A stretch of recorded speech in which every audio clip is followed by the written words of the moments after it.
Rei celeste consolador, Espírito da verdade, presente em toda parte, ocupando todo lugar, tesouro dos bens e dispensador da vida, vinde habitar em nós, purificai-nos de toda mancha e salvai nossas almas, vós que sois bom.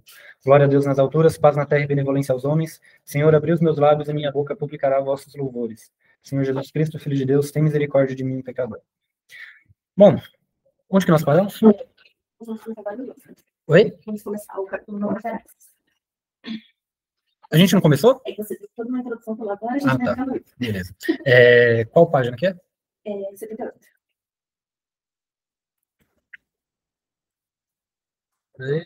78? 81. Ah, não, eu cheguei a comentar. Primeira parte do livro, do capítulo. Falei que o marido não pode bater na esposa. Tá. Estamos na página 82. Ah, não, 82 a gente falou. É 83.6. A gente já viu que não pode matar o amiguinho. E nem o inimiguinho. Mas há situações nas quais nos é permitido matar alguém. Perguntar para a polícia. Quando que eu posso matar alguém? Você está pensando no Código Penal, mas vai. Estado de necessidade. Estado de necessidade. Segundo o Código Penal brasileiro. Do ponto de vista da igreja também, mas não só. Então, o que é legítima defesa? É quando você, seguindo aqueles parâmetros que a gente passou na semana passada, que usar dos meios disponíveis para conter uma injusta agressão, atual ou iminente, à vida própria ou de terceiro. Por exemplo, o sujeito entra na sua casa armado para roubar seus bens. Você vai lá e pode disparar contra ele, você pode matá-lo. Se você está vendo alguém sendo assaltado na rua e você tem condições de conter aquela agressão, você também pode matar o sujeito. Nós podemos, o Douglas deve, porque ele é polícia. Então ele tem um dever de conter. Na verdade, é parar a injusta agressão. E é morrer. Exatamente. Então você pode disparar para matar. Mas qual que é o limite? O que torna uma defesa legítima? É você conter a agressão e não continuar. Se você dá um tiro no pulmão do sujeito, ele já cai tremendo e chamando a mãe. Você não pode chegar e efetuar um disparo na cabeça dele, embora seu dedo coce, embora você sinta tremelique querendo fazer isso, você não pode fazer, porque é até conter a agressão, a injusta agressão.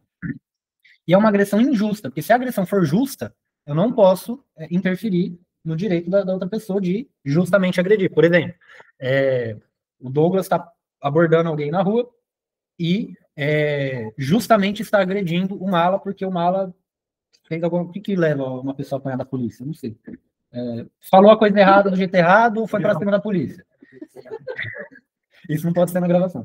Aí, o Thiago está andando pela rua, fica com dó e vai lá e agride o Douglas. Pode? Agride o polícia? Pode?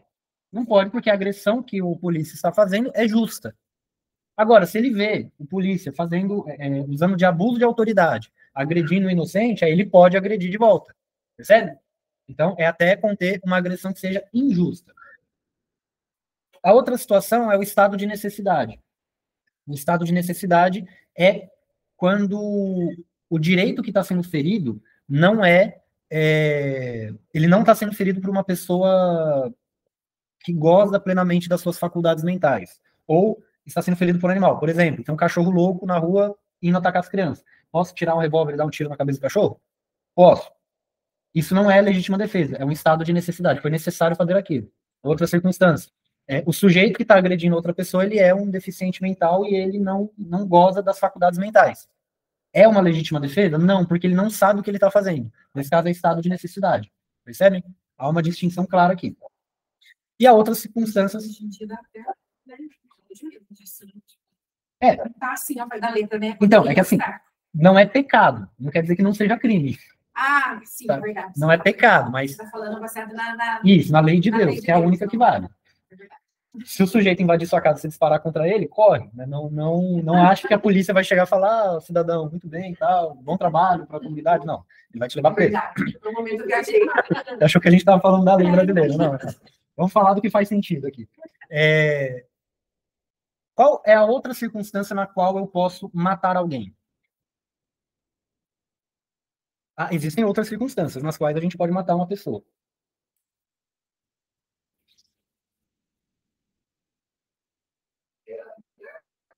Guerra. Vamos supor que o senhor presidente da República, Luiz Inácio Lula da Silva, declara guerra contra os Estados Unidos. Do nada, deu na doida nele e declarou guerra. E aí ele convoca o polícia, porque o polícia é força auxiliar. Força auxiliar, então tem um dever para com a pátria. E o polícia vai lá e mata alguém nessa guerra. Ele está isento do pecado? Não, porque é uma guerra não justa. Nesse caso, é uma guerra injusta. Não estou falando de um Estado, um governo que está se defendendo. Estou falando de alguém que está atacando injustamente. Então a guerra não é mais justa. Quando naquele caso de não é palavra certa, mas é dever cívico. Dever cívico? Que eu estava só cumprindo o meu dever. Não, carrasco. Assim diziam o pessoal da SS, né? Eu estava só cumprindo o meu dever. Eu quero dar esse ponto, mas não entraria nesse caso. Eu estou pegando um exemplo absurdo de uma guerra injusta. Então todo mundo sabe que aquela guerra é errada. Então sim, é pecado, nesse caso. Eu não tinha como evitar, porque, não sei se vocês sabem, existe pena de morte no Brasil, vocês sabem, né? Numa situação de guerra, o desertor ele é condenado à morte por fuzilamento. Eu sei que se eu fugir, vão me fuzilar. Então é a minha vida ou a deles, antes a mãe dele chorando do que a minha. Aí é um atenuante. Aí nesse caso não é um pecado direto seu, percebe? E isso eu tô pensando no cara que tá no front, disparando, ele nem sabe se tá atingindo alguém. É diferente do sujeito que ele ativamente faz maldade na guerra. Por exemplo, mata criança, mata mulher grávida, essas coisas, entendeu? São situações diferentes. Eu já vou explicar o que é guerra justa. Então como resolver essa situação? Tem que fazer que nem os policiais do Alto da Compadecida, né? Os cangaceiros vêm de um lado, eles correm pro outro. Que é para evitar uma guerra que seja injusta. Existem 3 circunstâncias onde, segundo Santo Afonso, pode-se matar alguém licitamente, sem cometer pecado. Quando esse matar, essa ação de matar alguém é feita pela autoridade pública, quando é pela defesa própria, aqui ou de terceiro também, ou quando é pela guerra justa. São 3 circunstâncias. Ele não fala da defesa de terceiro, eu estou colocando aqui porque aplica-se o mesmo princípio. Não sou eu que estou sofrendo a injusta agressão. É uma pessoa que eu sei que é inocente. Eu tenho o dever também de poupar a vida dela, então, se eu agredir o agressor e ele vier a falecer, ótimo para a sociedade e eu não cometo pecado. A primeira que você falou foi qual? Foi a primeira que eu falei agora? Isso. Pela autoridade pública. Ele já abriu um sorriso ali, falando, eu sou autoridade, eu sou polícia, posso sair pipocando. O que é a autoridade pública? É o representante do povo. Santo Afonso está pensando aqui num monarca católico que está cumprindo seu dever para com a sociedade. Tá? Ele não está pensando no Alexandre de Moraes nem no Lula. Ele está pensando em um monarca católico que vai aplicar a lei. Então, a lei fala que quem cometer estupro será condenado à morte, por exemplo. Essa condenação à morte é feita pela autoridade pública, então não é pecado. Percebe? Porque matar alguém, quando isso parte da autoridade pública, isso é uma espécie de legítima defesa da sociedade. Percebe? Então, a autoridade está defendendo a sociedade como um todo, matando um criminoso que comete determinados tipos de crime. Eu comentei semana passada, e vou retomar isso de novo. O Papa Francisco mudou as regras do jogo, porque para ele, nem nessa situação é permitido. Tá? E eu expliquei na semana passada que há um problema concreto na pena de morte. Num primeiro momento, ela é admissível, porque a gente percebe que há determinados criminosos que não podem viver em sociedade e não é justo tirar o dinheiro dos impostos, do pagador de imposto, para manter o sujeito vivo. Então é melhor matar ele e dar o dinheiro para as vítimas. Isso é mais justo. Porém, quando a gente pensa num monarca católico que é temente a Deus e que está buscando o bem da sociedade, isso é uma coisa. Quando a gente pensa nos políticos do centrão, o jogo muda. Percebe? Então, não é conveniente apoiar a pena de morte no mundo em que nós vivemos hoje. Não é conveniente. Por quê? Porque aqueles que aplicariam a pena de morte não são pessoas justas, não são pessoas boas. E eles poderiam aplicar a pena de morte para pessoas inocentes. Não vamos esquecer que O Alexandre Uglandi, ele condenou a 17 anos uma mulher que passou batom numa estátua. E se houvesse pena de morte? Então, meio complicado a gente apoiar de maneira indiscriminada. Por um lado, isso. Por outro lado, hoje eu estava lembrando que na juventude, há muito tempo atrás, eu apresentei um trabalho sobre humanismo integral na PUC. Escrevi um artigo e apresentei lá no Congresso Internacional do Jacques Maritain. Ele é um dos pensadores... Ele é um dos pensadores mais importantes da filosofia cristã do século XX, até a página 2. Então, as obras do Maritain até os anos 30 são ótimas. Dos anos 40 em diante, é só coisa ruim. Assim, é um erro atrás do outro. E calhou de eu ter sido aconselhado por um professor de escrever um artigo sobre um capítulo do livro O Homem e o Estado. E nesse capítulo que eu abordei, ele fala da pena de morte. Ele argumenta que a pena de morte ela não contraria os direitos humanos, porque há determinados crimes que, quando o homem comete, ele abre mão do seu direito à vida. Por exemplo, o crime de terrorismo, por exemplo, o crime de estupro seguido de morte e outras coisas que a gente consegue imaginar com certa facilidade. Né? O sujeito pisou no pé do outro, aí o outro foi lá e matou o cara. Um homicídio por motivo torpe. Esse cara que matou, porque pisaram no pé dele, ele não está apto a viver em sociedade. Quando ele mata alguém por motivo torpe, que é pisar no pé, ele abriu mão do seu direito à vida. Ele não quer mais viver. Então, nessa situação, matá-lo não seria um problema, não seria atentar contra os direitos humanos. Mas ele argumenta nessa linha. E eu lembro quando eu apresentei o artigo e falei a respeito disso de passagem, o meu professor de metafísica estava na plateia ouvindo. Aí terminou a palestra, e aí, professor, o que você achou? Eu achei legal, mas você falou que o Maritain apoiava a pena de morte? Eu falei, nesse livro, pelo menos, ele apoia. Nossa, mas isso é meio esquisito, porque ele defendia os direitos humanos. Eu falei, eu não concordo muito. Ele era meu professor de metafísica, que era a matéria que eu mais gostava. Mas a gente tinha o hábito de discordar profundamente um do outro. Ele estava na minha banca avaliadora do TCC, ele me deu 10, e na argumentação dele, na justificativa da nota, ele falou, eu não concordo com nada que você diz, mas faz sentido. Então, enfim, o que importa para nós aqui é pensar do ponto de vista da sociedade, do bem-estar social.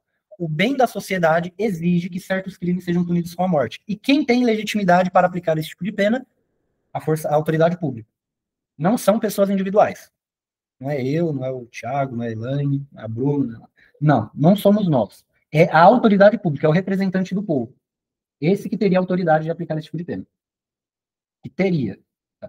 Pensando que ele está desejando o bem do povo e não os seus próprios interesses. Segundo caso, a defesa própria eu já falei, e a guerra justa eu falarei mais para frente.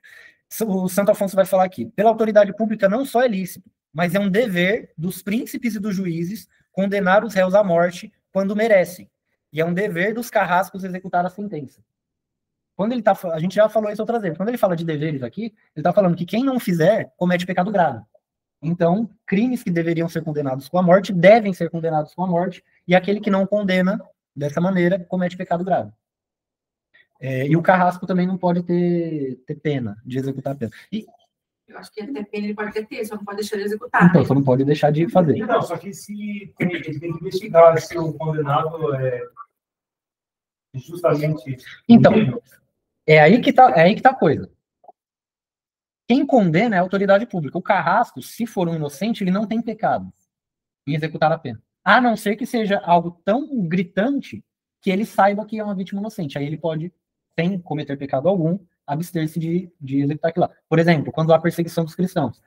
Houveram vários santos mártires que eram carrascos e se converteram e eram cristãos, e quando tinham que executar um cristão, não executavam e morriam juntos. Entendeu? Então isso é uma possibilidade. Mas quem tem a autoridade para condenar? A autoridade pública, e não pessoas individuais.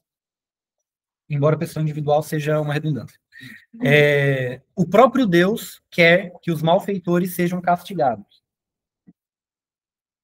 Tem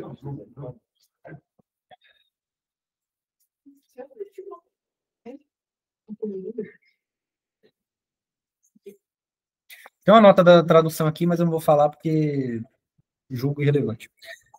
Em segundo lugar, Em defesa própria, é lícito matar um injusto agressor quando não há outro meio de salvar a própria vida. Se houver outro meio de salvar a própria vida, deve-se optar por outro meio, e não por matar o bandindim desgraçado.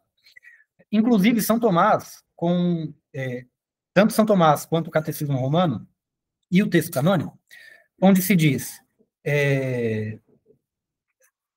eu não vou conseguir traduzir isso daqui agora, dizem também, assim os doutores com Santo Antonino, ser lícito matar um ladrão que, avisado que deixe o que roubou, não o queira deixar, e se fundam no texto de Êxodo 22, versículo 2, onde se diz, se um ladrão encontrado a forçar a porta ou escavar a parede da casa for ferido e morrer, aquele que o feriu não será réu de morte. Mas isto se entende quando o furto for de grande consideração, ou, como querem os doutores, quando o furto fosse tal que fizesse o dono ficar em grave necessidade, por si ou pelos seus. Também dizem que é lícito matar ao que atenta ao pudor, quando não há outro meio de libertar-se dele. Então, aqui, quando a gente fala sobre matar um ladrão, há que se ter em conta aquilo que ele está roubando. Se ele vai roubar, por exemplo, vamos supor que uma pessoa tem um carro e tem um seguro, mas o carro já está todo lascado, e o ladrão vem roubar. Você vai ficar na vantagem se ele levar o seu carro. Então, pode deixar levar. Vamos pensar numa outra situação. O sujeito invade aqui e rouba uma cadeira. É lícito matá-lo? Por quê? Não, só uma cadeira. E se ele for roubar o seu celular? Para tomar uma cervejinha? Tadinho. Eu diria que é lícito matá-lo se ele for roubar o celular. Porque eu acho que 80% da nossa vida está no celular hoje em dia. É uma trabalheira, não? E dá um trabalho desgraçado reaver isso. Então, aí é um entendimento meu, não é do santo. Embora tenha pouco valor, cai na segunda regra que ele coloca aqui. É quando o furto fosse tal que fizesse o dono ficar em grave necessidade. Percebe? Então, não é só o valor do bem material que importa. É também a necessidade que a ausência daquele bem vai provocar. Por exemplo, vamos supor que eu tenho asma. Quanto que é uma bombinha de asma? Se eu tivesse asma, eu estava lascado. Quanto que é? Depende a bombinha, acho que na média uns 60 e pouquinho. R$80 é pouco valor, assim. Sim. É caro porque é um remédio que você precisa usar bastante, mas não é um valor vultoso. Agora, vamos supor que eu tenha asma, esteja sem dinheiro, andando pela rua, o sujeito vai lá e quer roubar minha bombinha de asma. É lícito matá-lo nessa circunstância? É lícito. Mas eu tenho que apelar para a morte de início? Não. Primeiro eu falo, amigo, devolve. Roubar é pecado. É crime. No Código Penal fala que não pode roubar. Ai, que feio. Ai, ai, ai. Daí fala, amigo. Não rouba. Bolsonaro foi preso por isso também, não esquece. Não, só vou colocar na rede internacional de computadores. Tá de boa. Então, percebem que não é o valor da coisa só. É também o mal que aquilo vai me causar. Antes a mãe dele do que a minha chorando. E a terceira circunstância, que ele vai falar que é lícito matar aquele que atenta ao pudor. Vocês sabem o que é atentado ao pudor, né? Não preciso explicar. Ir pra praia te permite, sem pecado, matar alguém lá? Tem um sinal. Chegar com pega lá. Meio complicado falar sobre isso. Quando não há outro meio de libertar-se dele. Tá? Então, assim. Vai pra praia. Fica na sua casa mesmo. Exatamente. Mas pensando em problemas mais graves, que é um problema que é muito mais recorrente do que deveria, né? Já vi com mais frequência do que eu gostaria notícias de pessoas se masturbando em público. Né? Que hoje não entra como atentado violento ao pudor, mas importunação sexual. Isso é grave o suficiente para a gente entender o que Santo Afonso está dizendo, certo? Que é lícito matar o sujeito se não houver outro meio. Se houver outro meio, use o outro meio, que não seja matar. Arrancar o menino maluco com uma faca, né? Feri-lo gravemente, deixá-lo semi-morto jogado numa sarjeta, mas vivo ainda, Sempre que houver outro meio, deve-se apelar ao outro meio, e não à morte. Às vezes é para você, como quando a gente vai estudando assim, a gente vai mesmo, a gente precisa mesmo de estudar, né? Porque eu vejo algumas situações dessas que a gente, muitas vezes a gente fala, nossa, tem que matar uma pessoa dessa, né? E Santo Afonso fala que é ilícito matar uma pessoa dessa aqui, se masturba na frente de uma criança, sabe? Igual o caso de um professor do Rio de Janeiro que se masturbou na frente de alunos de 12 anos, né? Você viu? E aí chega um filho de Deus e fala, nossa, você é católica? Como que você... Mas é pelo bem público. Das pessoas, assim, é pelo bem das crianças. Você tem que acreditar que as pessoas podem melhorar. Então, é aí que tá. Por isso que a morte, ela tem que... recorrer a matar alguém é o último recurso. Nós realmente acreditamos que as pessoas podem mudar. Nós acreditamos no arrependimento dos pecados, na graça de Deus, etc. Só que há situações em que, meu amigo, sinto muito, sua chance foi essa. Percebe? Inclusive, semana passada eu comentei da prática medieval, que era assim, havia condenação à morte. Por um lado, o sujeito tem que ser punido. Por outro lado, nós devemos desejar o bem das almas e a salvação das almas. Como que a gente resolve isso?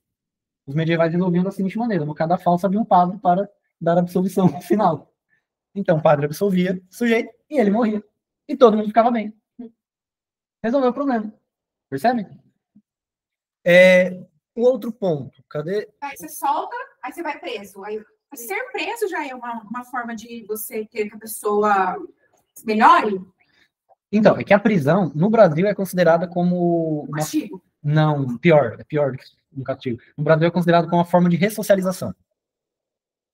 Deveria ser como castigo. Então, mas como que você vai socializar? E você vai, ressocializa ele dentro da cadeia, ele vai na primeira saidinha lá com a pessoa. Aí, não dá. Aí você que é católica de minha tigela. Então, Santo Afonso, nesse capítulo, ele nos deixa bem tranquilos com relação a matar alguém. Em terceiro lugar...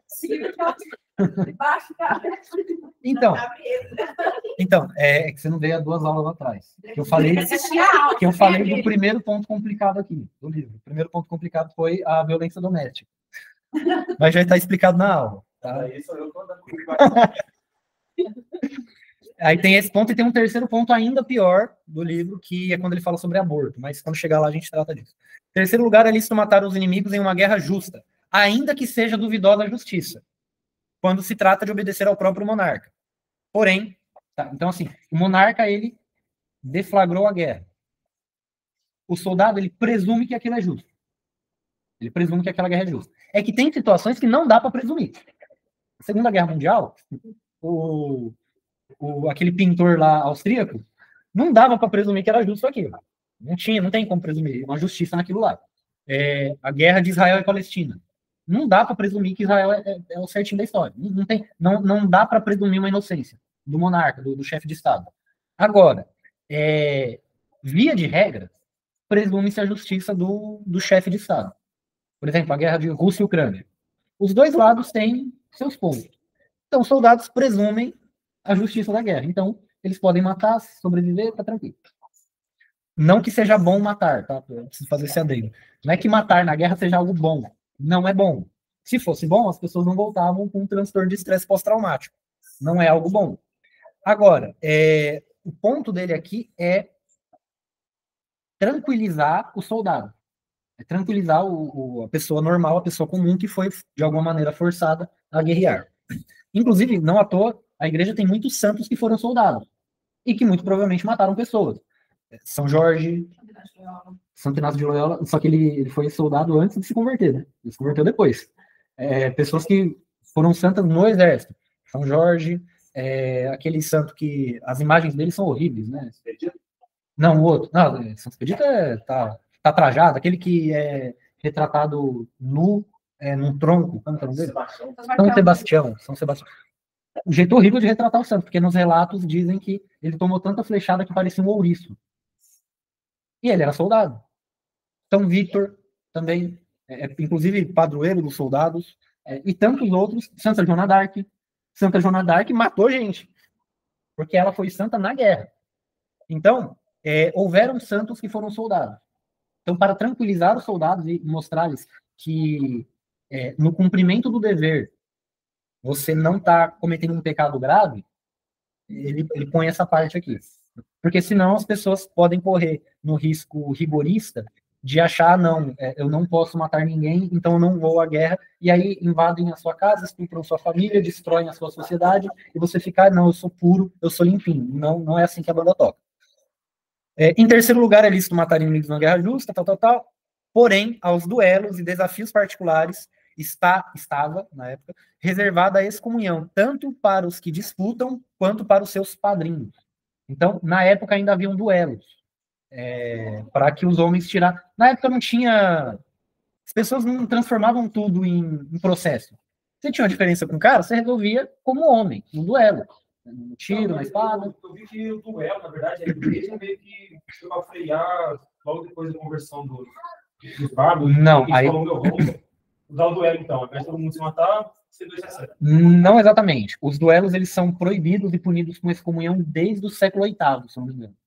Bem antes dos vikings, inclusive. A igreja sempre tratou com rispidez. O que a igreja passou a admitir, segunda metade da Idade Média, foi o duelo para substituir uma batalha. Então, assim, ó, tem o meu exército e o seu exército. Ao invés da gente deixar homens que não tem nada a ver com o peixe se matando, a gente resolve nós dois monarcas, resolve ali no X1 e tá tudo tranquilo. Então, aí sim é admitido. O que ele está falando aqui são duelos para resolver diferenças banais.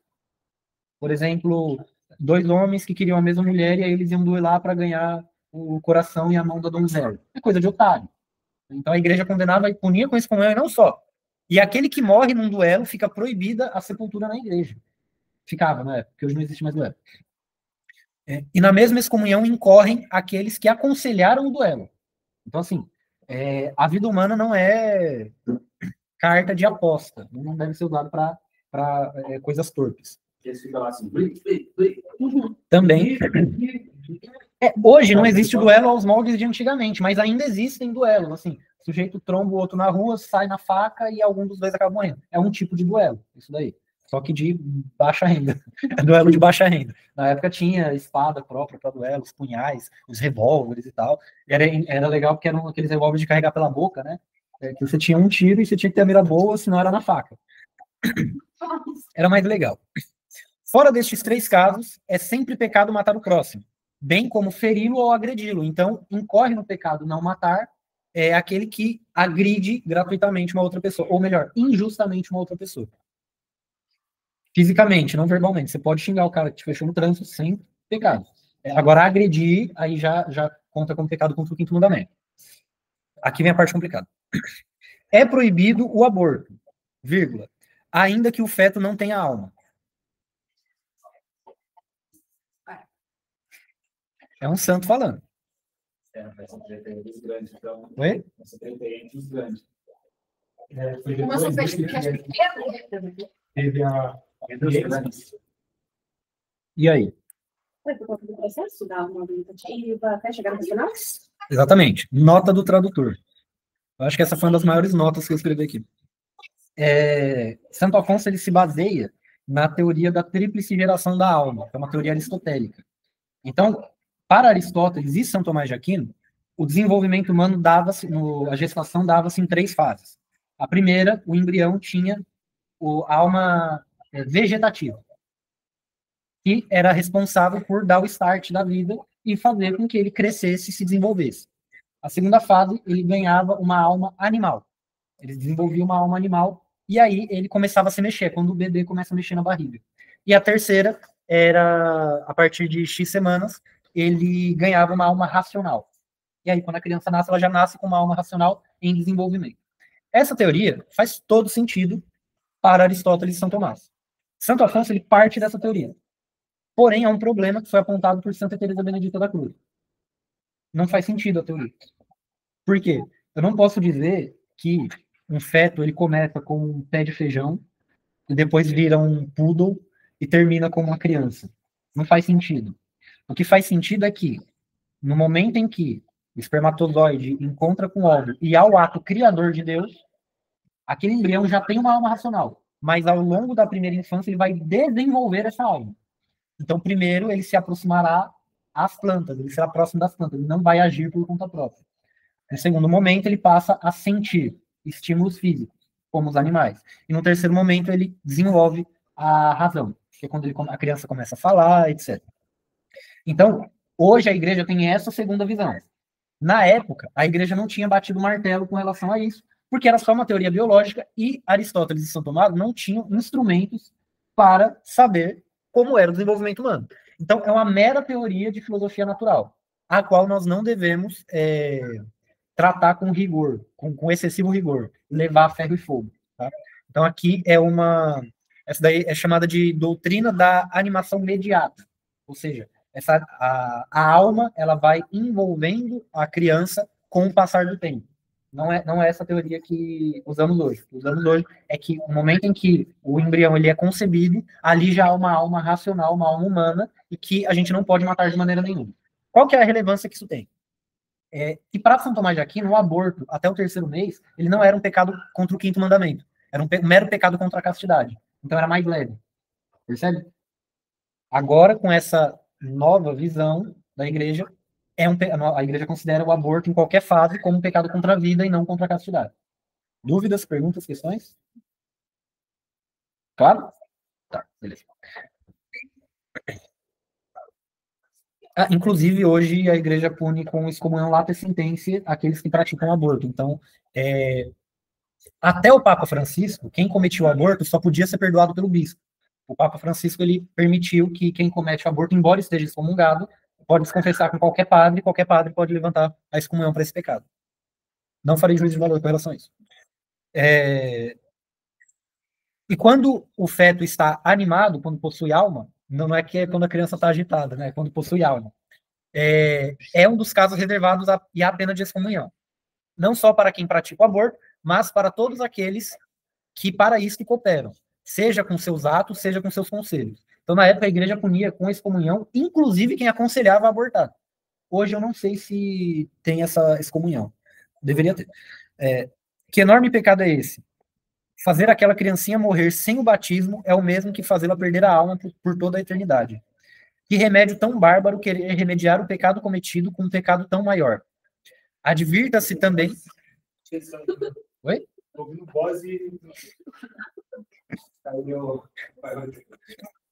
Advirta-se também do grande perigo que expõe a seus... essa parte é interessante. Vou esperar ele chegar. Por aqui, dúvidas, perguntas ou questões sobre o aborto?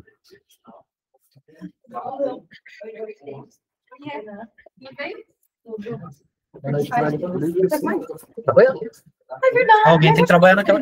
Só semana que vem, hoje... Eu já achei que ela ia começar ontem, hoje eu já volto. Mas aí ela é CLT, ela não é servidora pública. Pô. Só um adendo sobre o aborto. Quem aqui já assistiu aquele filme O Grito Silencioso? É clínica? Não é sobre uma clínica de aborto, é do médico. É do médico. Quem não assistiu, levanta o braço. Assista. O Grito Silencioso. Tem no YouTube, de graça. Assiste esse documentário, são 30 minutos. 30 minutinhos. Longe de crianças menores de 13 anos, eu recomendo. Maior de 13 anos pode assistir. Não tem problema. Você conseguiu assistir quantas vezes, Douglas? É a única coisa que eu só consegui assistir uma vez também. Eu tentei assistir uma segunda, mas eu não consegui. Não, é um médico. É dos anos 70, 80. É um médico falando.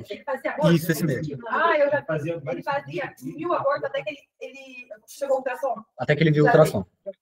Assistam. Eu tinha 15 anos. Caraca, bicho. Eu não posso julgar porque eu tinha uns 14, 15 também.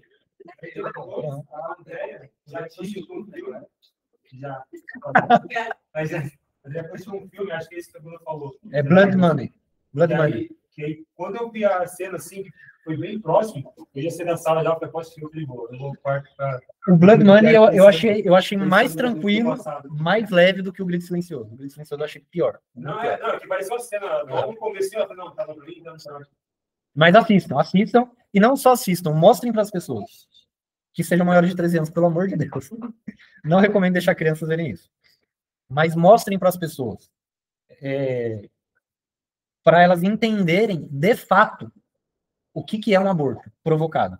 E no Grito Silencioso ele mostra uma técnica que ainda é usada, infelizmente, Mas não é a mais sanguinária. Existem técnicas de aborto muito piores. A que ele usa é de sucção. Mas tem uma que é de cortar a criança, picotar e tirar. Antes eles dão a injeção letal, que a criança sente muita dor. Tem a injeção letal, a injeção salina. Existem várias maneiras. Só que é bom assistir esse documentário porque ele mostra mais claramente o que é um aborto.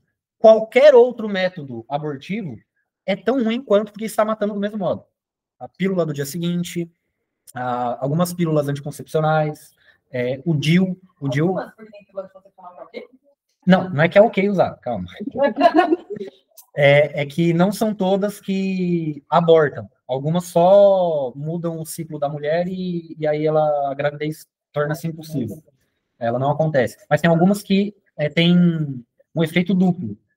Previne para não acontecer, mas se acontecer, ela já mata na hora e a mulher não percebe. Assistam, vale muito a pena e tratem desse assunto. Né? É bom a gente continuar tratando desse assunto com as pessoas para elas entenderem de fato o que é, porque o aborto ele é propagado como se fosse só evitar um problema. E não é só evitar um problema, é evitar um problema com um problema muito maior. Nesse ponto, o Papa Francisco ele acertou em cheio, quando ele disse que o aborto, não matar alguém não pode ser uma forma de resolver um problema. Quando a gente está lidando com criancinhas inocentes no ventre da mãe, faz todo sentido. Quando a gente está lidando com um mala que está roubando o seu direito à vida, aí já tem a tendência de não concordar tanto. Agora, o outro ponto. Advirta-se também do grande perigo que aqui expõe seus filhos às mães que os fazem dormir junto consigo na cama. Quando a criança não cumpriu ainda 1 ano de idade, é pecado reservado ao bispo, pois não é caso raro, mas muito frequente, encontrar muitas crianças mortas no leito sob o braço da mãe que dormia. Então, na época, era condenado, com excomunhão, a mãe dormir com criança menor de 1 ano na cama. Por causa do risco evidente de virar e matar crianças. Eu tive um caso quando eu fiz estágio em Jacareí, que os pais não estavam. Estava muito frio, eles moravam num baraquinho em Jacareí, uma comunidade mesmo, e eles mataram. E eles foram aquecer a criança. E hoje em dia, normalizaram o chamado leito compartilhado, ou cama compartilhada. As pessoas acham que isso é tranquilo, tá de boa. Além do problema evidente do casal perder a intimidade, além do problema evidente do casal poder expor a criança a uma intimidade a qual a criança não deveria estar exposta, tem o problema de poder matar a criança. Então, embora não seja mais um pecado punível com excomunhão, há que se tomar muito cuidado com relação a isso. Tem uma colega de trabalho do Rafa, ela tinha 16 anos, quando ela teve filho, e ela matou ele 2 meses de vida, porque foi em cima dele.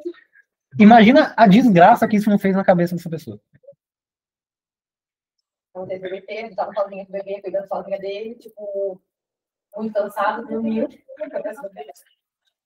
então, assim como é pecado fazer mal ao próximo, o é também desejado. De modo que todas as imprecações de mal grave contra o próximo, com o desejo de vê-las cumpridas, são tantos outros pecados mortais. E não é necessário que esse infame desejo dure muito tempo, basta que naquele momento se deseje deliberadamente a morte ou outro mal grave a uma pessoa para pecar gravemente. Então, não pode desejar a morte para o amiguinho, nem para o inimiguinho. Mas você me quebra, amigo? Eu tava rezando, eu vi um vídeo esses dias de uma mulher crente chorando tudo aquilo que eu desejei pro Lula tá acontecendo com o Bolsonaro e tal. Então não pode desejar o mal pro coleguinha. É feio, papai do céu não gosta. Quer dizer que eu não posso sentir raiva? Sentir raiva é natural. Consentir no desejo mal é um pecado grave. E por isso expulsai de vossos lábios essas malditas imprecações e acostumai-vos a dizer: Deus te faça um santo, bendito seja. Isso é difícil. Isso é muito difícil. Posso desejar que o sujeito pague pelos pecados dele? Posso. Posso desejar que ele morra, que ele pague aqui nessa vida? Não recomendo. Santo Afonso não recomenda. Não pode. Não pode. Maldito seja o Detran, eu amaldiçoo a Rede Globo, malditos e desgraçados. Que o prédio da OAB pegue fogo, Senhor. Esse pastor é muito engraçado. E agora eu vou para mais maravilha, quando o Lula caiu lá, quase foi, né? Deve ter ficado muito feliz e desejar que ele fosse. Principalmente pelo efeito econômico que teve. Né? Muito doido, porque a bolsa explodiu. Bateu a cabeça, bolsa tudo. Eu fui me confessar, o pai falou, mas isso ali não é pecado, isso é virtude. Tá, velho, é pecado, é pecado. Não alimentemos esses maus desejos. Passa o nome desse pai. Tomemos cuidado com isso. Se o sujeito está cortando o giro da moto e dando grau na minha frente no trânsito, posso desejar que ele caia e se esborrache? Você não pode desejar que ele morra. Mas o aprendizado... Quem sabe assim ele aprende, né? O que eu não posso desejar... Então, aí é um mal grave. Aí é um mal grave. Mas não pode desejar nem que morra e nem que sofra um mal grave. Até que ele fique recolhido, até que ele algum tempo, então... E quando alguém te dirigir uma palavra de aspereza ou enfado, sirva-te do remédio que ensina o Espírito Santo. A resposta branda aquieta a ira. É Provérbios 15, versículo 1. Coma dessas palavras que profiras, compadece-me, tem paciência, dissimule-me, não havia advertido, ao ponto que aquietarás aquela pessoa que não passará adiante. Na época de Santo Afonso, hoje em dia a gente sabe que você pode falar o que for, o desgraçado é sempre desgraçado, sempre vai tentar te ferrar. Mas, por outro lado, nós somos católicos e devemos dar o exemplo e não desejar o mal para as pessoas, nem responder de maneira áspera aos outros. Ah, mas é difícil. Bem-vindo ao clube. É difícil. Escutai a santa vingança que tomou um pai por quem lhe havia matado um filho. Então, um pai perdeu um filho e foi tomado de santa vingança. Qual foi a santa vingança do pai? Narra o padre de Folfi, na vida do cavaleiro César Consulibus, que mataram o único filho que tinha. O assassino fugiu para sua casa, ignorando que ele era o pai da vítima, mas César sabia quem era o exilado. O que fez? O acolheu bondosamente, lhe deu dinheiro e um cavalo, para que pudesse ir para um lugar seguro. Eis como os verdadeiros cristãos se vingam.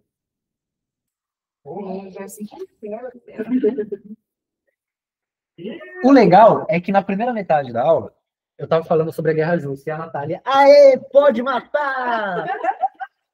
Aí Santo Afonso termina desse jeito, aí me quebra, né? Aí não dá. Mas um cara desse, capaz de matar,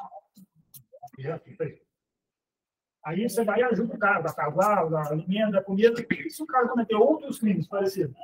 É um problema dele. Mas aí você não vai tendo a oportunidade de parar o cara ou de não ajudá-lo. É um problema dele. Você só é responsável pelos pecados que você comete ou que aqueles que são submissos cometem, em certo sentido. Então você vai ser responsável pelos seus pecados, pelos pecados da sua esposa, em algum grau, depende do pecado. Se ela sair e chutar uma idosa na rua, você não é responsável por isso. Agora, se você deixar de dirigir, se ela cometer algum pecado que seria evitável por você, por exemplo, vamos supor que ela mime os seus filhos. E você é o pai, você tem autoridade. Aí ela mima as crianças, é um pecado. Só que ela cometeu por ausência sua. Entendeu? Ou se os seus filhos cometem alguns pecados que seriam evitados por você como pai. Por exemplo, o seu filho começa a, sei lá, bater nos outros. Ele se torna uma criança agressiva. Por que você nunca o puniu? Aí é um pecado que você vai responder. Agora, seu filho tem 30 anos e começa a votar no PT. Aí já não é um problema seu. Ele começa, ou ele vira um criminoso, vira um assassino, que seja. Não é mais um problema seu. Percebe? Agora, os pecados que os outros cometem, via de regra, não são problema seu. Seria como o Carrasco que você falou, que não é pecado dele executar alguém, o contrário agora. Exatamente. Exatamente. E a autoridade pública condenou o réu à morte. Ele está só cumprindo ordem. E, obviamente, se não for algo escandaloso. Ah, eu vou te matar porque você é judeu. Não. E nem fica muito feliz. Santo Agostinho, inclusive, ele vai falar sobre carrascos no Sobre a Ordem, no De Ordem. Ele fala que o ofício de carrasco, ele é um desequilíbrio da alma. Só que é um desequilíbrio da alma do carrasco. Não é choro, não, Renato.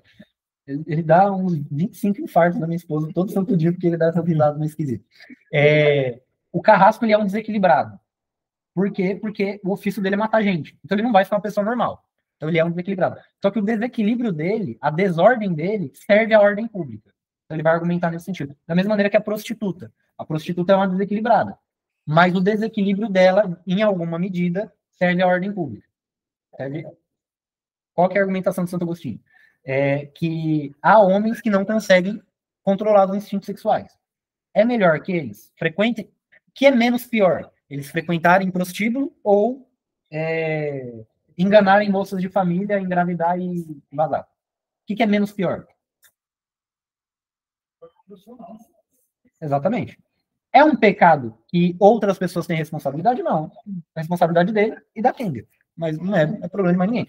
Mas o que eu estava falando é uma desordem que serve a uma ordem maior. Tá? Eu não vou prosseguir aqui, fiquem só com esse breve comentário, porque senão nos tomaria muito tempo. O que importa desse capítulo aqui, capítulo 5? Nos importa que, tudo bem, há situações em que matar é permitido por algum motivo grave. Só que, via de regra, nós sendo cristãos, não podemos dar mau exemplo. Nós devemos valorizar a vida humana, porque o ser humano ele foi criado à imagem e semelhança de Deus. Percebe? Então, desejar a morte para as pessoas, querer o caos social, buscar matar pessoas, isso sempre será um mal. Não é algo desejável. Inclusive a pena de morte, não é algo desejável. A pergunta que o compadre fez, eu comentei sobre ela na semana passada, que foi o seguinte: se um sujeito vai lá e mata alguém da minha família, mata um filho e tal, por um lado, eu preciso, né, analisar o caso. Né? Eu vejo que o sujeito é um desequilibrado, um psicopata que tá claro que ele nunca vai mudar.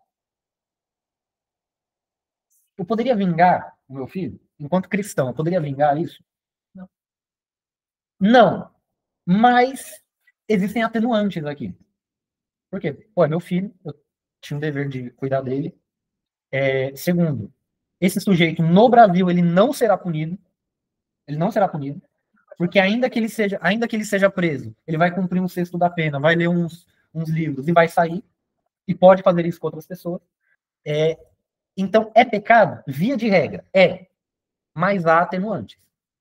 Né? A gente precisa ver sempre o caso concreto, porque aqui a gente está lidando com moral, com ética, com os costumes. Então, nunca é 880.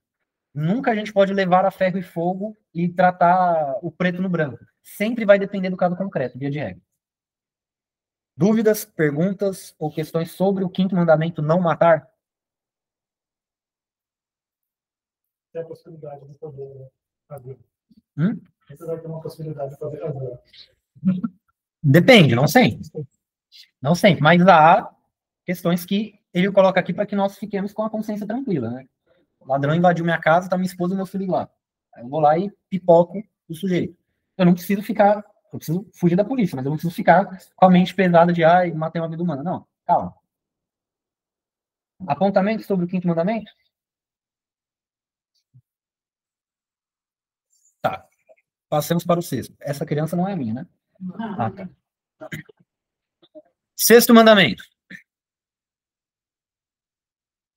Não fornicar. O que é isso? Relações sexuais fora do matrimônio? Exatamente. Ter relações sexuais fora do matrimônio. Tem gente que acha que não é pecado transar antes de casar. Não é só antes. Se você for casado e fizer fora, também está errado. Também está errado. Pouco pode falar-se desse pecado. São Francisco diz que a castidade se mancha só em nomeado. Embora matar alguém seja mais grave do que cometer o pecado contra a castidade, que, voltando, os 10 mandamentos eles estão hierarquizados, em ordem. Então, matar alguém é mais grave do que cometer o pecado da fornicação. Porém, o pecado contra a castidade, ele é o tipo de pecado que só de falar ele já mancha a castidade, por assim dizer. Ele já nos põe em risco. Por que falamos desses pecados, então? Primeiro, que é necessário falar. Segundo, aqui porque estamos entre pessoas que são casadas e a Bruna. Mas já é grande o suficiente para ouvir falar disso. Com adolescentes é bem complicado tratar desse pecado. Principalmente com rapazes. Principalmente entre os 13 e os 17 anos, que é a idade da desgraça. Então quer dizer que a gente nunca vai falar sobre isso com os nossos filhos? Não, nós devemos sim falar sobre isso com os nossos filhos. Como? Não sei, não cheguei nessa fase da vida, isso é um problema para o Igor daqui a uns anos. Mas tem sim que se falar a respeito disso com os filhos. E é melhor que eles aprendam a respeito em casa do que fora. Como assim? Só de falar já é um pecado? Não só de falar já é um pecado, mas só de falar já põe em risco de pecado. Porque ele é um pecado que ele traz, ele mexe com a imaginação. Ele mexe com os sentimentos. Mexe com o sentido. Por exemplo, não adianta falar sobre isso com criança. Via de regra. Eu sou de um tempo em que crianças menores de 12 anos não falavam sobre esse tipo de coisa. Hoje em dia eu acho que as coisas estão meio esquisitas, principalmente por causa do uso excessivo de telas e da pornografia cada vez mais fácil para a criança. A média de primeiro contato com a pornografia hoje em dia é algo entre 6 e 7 anos. Vocês terem ideia. Muito jovem. Crianças. Isso é a média? Tá 6 anos. A média é crianças de guardaria com acesso.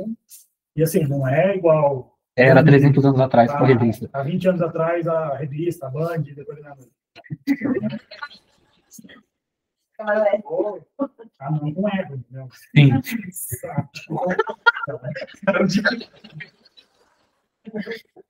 Mas, sim, há um contato cada vez maior e cada vez mais cedo.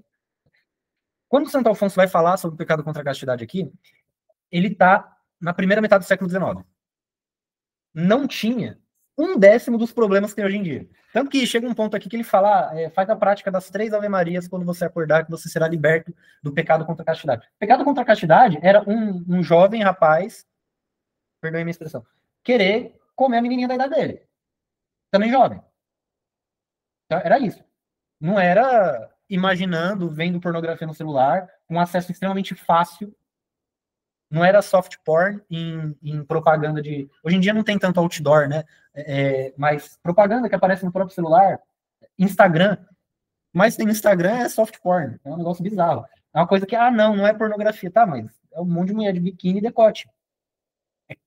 Percebem que o problema hoje é muito mais grave do que na época de Santo Afonso? Porque na época dele ainda era algo natural. Não tinha tela, não tinha revista com esse tipo de conteúdo. Oi? Mas tinha biquíni. No máximo, o sujeito via a mocinha se banhando no rio. No máximo. E no máximo, se fosse uma família burguesa, ia ter acesso a uma literatura pornográfica. É complicado, né? Porque se você for pensar, existem certos tipos de roupa, tipo assim, que às vezes os nossos filhos já não vão achar mais tão estranho. Sim. Um outro fenômeno... A minha mãe não usa, algumas pessoas do meu convívio não usam, mas pra mim é normal. Né? Acho que ele vai pensar. Porque você não consegue tirar eles desse convívio. Isso acaba tendo um efeito duplo. Por um lado, ele vai ter os jovens vão ter, com uma idade um pouco mais reduzida, contato com esse tipo de coisa. Por outro lado, eles vão se dessensibilizar muito rápido. Eu acho que foi muito que aconteceu com a gente na nossa geração. Porque, de verdade, assim, a gente teve acesso a muita coisa, a boquinha da garrafa, né? Gente, esses dias apareceu um vídeo da banheira do Gugu, fiquei assustada dos meus pais acharem normal, porque eu nem lembrava, assim. Globeleza. É isso, sai da banheira do Gugu, as mulheres usavam biquíni fio dental e ficavam pra cima. A Globeleza, ela ficava nua. Ela ficava pelada. Pintada, né? Mas, gente, a pintada não é igual a banheira do Gugu, que o negócio ficava assim, ó. Eu vi o vídeo, eu fiquei assustada, era tudo à volta. Abertão, assim. Domingo para a família tradicional brasileira. Exatamente. Assim, era missa, almoço em família e banheira do Gugu. E pensar que foi construir o nosso imaginário, porque assim, era normal. Sim. Era normal. Funk. Eu lembro quando eu era moleque, tinha o Creu. O MC Creu, vocês lembram? A tiazinha, meus pais compravam chinelinho da tiazinha. Vinha com chicote. Chicotinho, a vacilinha. Eu também não, tô de boa. Mas vocês veem que o problema de hoje em dia, ele é muito mais grave do que o problema da época de Santo Afonso. Então, as soluções que ele vai colocar aqui, elas são meio inaplicáveis para hoje. Não dá pra gente aplicar hoje em dia. Porque o mero fato de um adolescente estar no TikTok, ele já está suscetível a algo muito pior do que o cara mais devasso na época de Santo Afonso. Hoje em dia, moças de família têm contato com coisas muito piores do que o Marquês de Sades. Vocês sabem quem é Marquês de Sades, né? Bocage. Vocês não têm contato com pornografia de qualidade. Marquês de Sades... O Marquês... Não, porque tanto o Marquês de Sades quanto o Bocage, hoje em dia, é literatura clássica. É pornografia pura. Nelson Rodrigues. Quem já ouviu falar do Nelson Rodrigues? Já ouviram falar bem, porque ele é famoso no meio da direita, não é? É pornografia pura a obra dele. Pra vocês terem ideia, tem uma coletânea de crônicas dele, chamada A Vida Como Ela É. Que ele fala de aventuras românticas esquisitas. Tem uma das crônicas, a mulher, ela casou jovem e tal, e ela descobriu que o marido a traía. E aí ela falou, o problema deve ser a minha comida. Aí ela vai lá e começa a cozinhar do jeito que a mãe dele fazia. E ele continua traindo. Então deve ser a minha roupa. Aí ela troca de roupa, muda o guarda-roupa todo, e ele continua traindo. Aí ela, deve ser o perfume, ela põe perfume e tal. E aí, um dia consternada, ela sofre um acidente de trânsito, atropelada, e vai parar no hospital. Com a cara toda deformada, porque os cacos de vidro deformaram o rosto dela, e o marido chega e fala, meu amor, você tá bem e tal, espero que você melhore. Meu bem, por que você me traía tanto? Eu sei que você me trai, por que você fazia isso? E aquelas mulheres são tão esquisitas, o que elas têm que eu não tenho? E ele fala, meu bem, eu gosto das feias. E aí agora que você tá com a cara deformada, eu tô apaixonado por você. É a vida como ela é, existem pessoas que têm esse desejo. O Nelson Rodrigues, ele é meio freudiano. A obra dele é meio freudiana, meio estranha. Hoje em dia é literatura clássica, mas é pornografia. Soft, né? Mas é pornografia. Essencialmente ainda é pornografia. A gente chama de soft por causa que... Porque é livro, porque ele tá no ambiente dos anos 50, 60, percebe? Mas ainda, tanto que Nelson Rodrigues na época era escandaloso. O que há hoje que havia na época de Santo Afonso, que aí o conselho dele vale. Literatura, que hoje é conhecido como dark romance. Já ouviram essa expressão? 50 tons de cinza. Qual... Ela veio com a roupa temática até. Quais outros livros tem? 365 dias. 365 dias, que aí não é. Eu não sei se tem livro disso, mas eu sei que tem um filme. 50 tons mais escuros, essas coisas todas. Que moças de 13, 14 anos leem. E é pornografia. Relativamente bem explícito. E quando você entra, você começa a ver o que tem debaixo desse iceberg do dark romance, é uma coisa mais bizarra do que a outra. Enfim, não vou comentar a respeito disso, que é muito grotesco. Então, Santo Afonso ele vai falar que tratar desse pecado já gera um problema por causa de tudo isso que a gente já comentou aqui. Mas há que se falar. O que ele vai falar aqui, via de regra, não se aplica a quem é casado, aplica-se aos solteiros, via de regra. Porque tem o pecado próprio dos casados, que é o cometer adultério. E assim, cada qual, sobre essa matéria, tome conselho do seu confessor. Então, sobre isso é bom se aconselhar, é bom tomar nota, por assim, com o padre que te confessa normalmente. E é bom ter um confessor, ter um padre que acompanha nas confissões. E ordene-se por ele. Advertirei tão somente em geral que hão de confessar-se não só todos os atos consumados, como todas as palpitações, ele chama aqui de palpitações sensuais, todas as olhadelas impuras, aqui eu digitei errado, todas as palavras obscenas, em especial se dizem com deleite e com perigo de escândalo de quem as escuta. Então, certas conversas não podem ocorrer.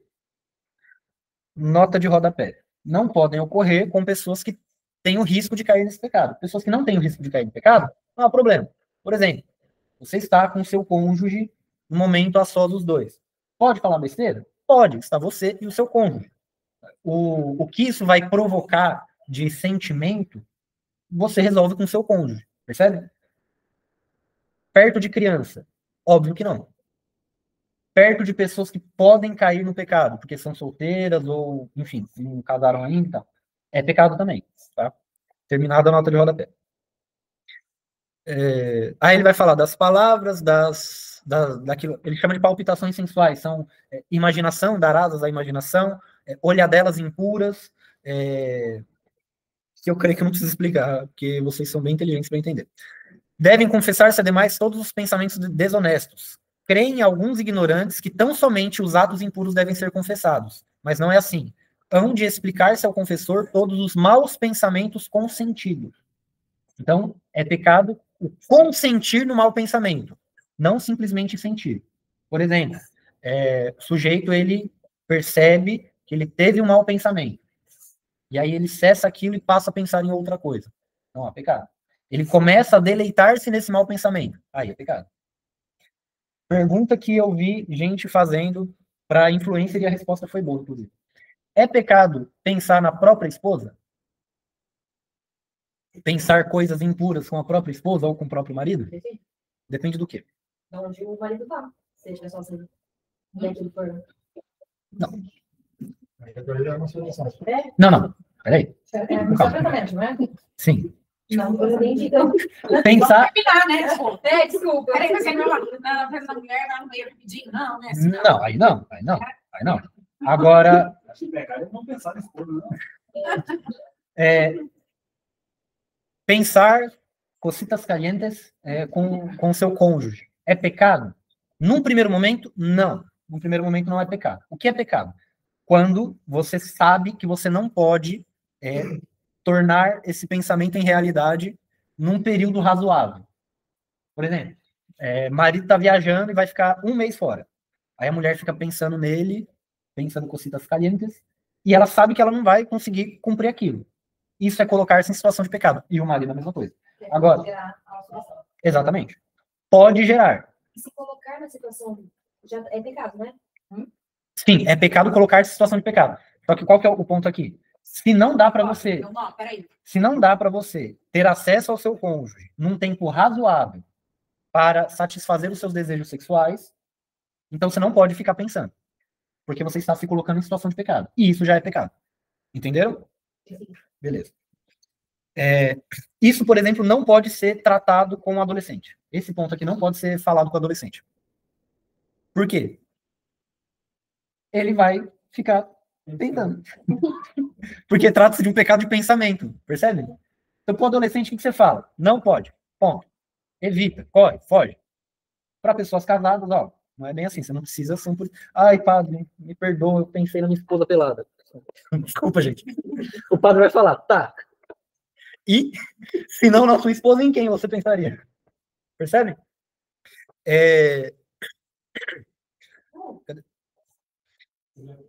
Hão de explicar-se ao confessor tal. As leis humanas proíbem unicamente as obras externas porque os homens só veem o exterior, mas Deus penetra no mais íntimo do coração e vê clarissimamente todos os maus atos da vontade, isto é, os desejos culpáveis. O homem vê o rosto, mas o Senhor olha para o coração. Eu vi um meme esse tempo atrás, como se uma namorada estivesse falando com o namorado. Vem aqui, o meu pai não está em casa. E o namorado vestido de templário fala, o pai celestial vê tudo. Esta regra é aplicável a todo pensamento com sentido em qualquer espécie de pecado. Em uma palavra, tudo o que é pecado fazer diante de Deus é pecado desejado.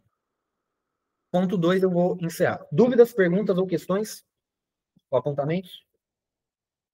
No curso do pai Paulo Ricardo, também, fala sobre essa questão do pensamento. E ele falou que é pecado pensar. Inclusive no próprio cônjuge. O padre Paulo Ricardo, algumas coisas, quando ele vai falar sobre o matrimônio, eu tenho a tendência de ter um pé meio atrás. Vocês lembram quando eu citei do exemplo de durante o ato sexual elevar o pensamento a Deus? Eu ouvi isso dele, no primeiro momento. E eu acho muito esquisito. Nesse ponto eu tenho um pezinho meio atrás, porque é meio complicado. Num dos cursos dele, não estou falando mal do padre Paulo Ricardo, eu gosto muito dele, eu estou aqui hoje por causa dele. Mas esse ponto eu acho meio esquisito. Num dos cursos dele, ele comentou de de um homem que falou feliz, que sabia quantas vezes ele teve relação com a esposa.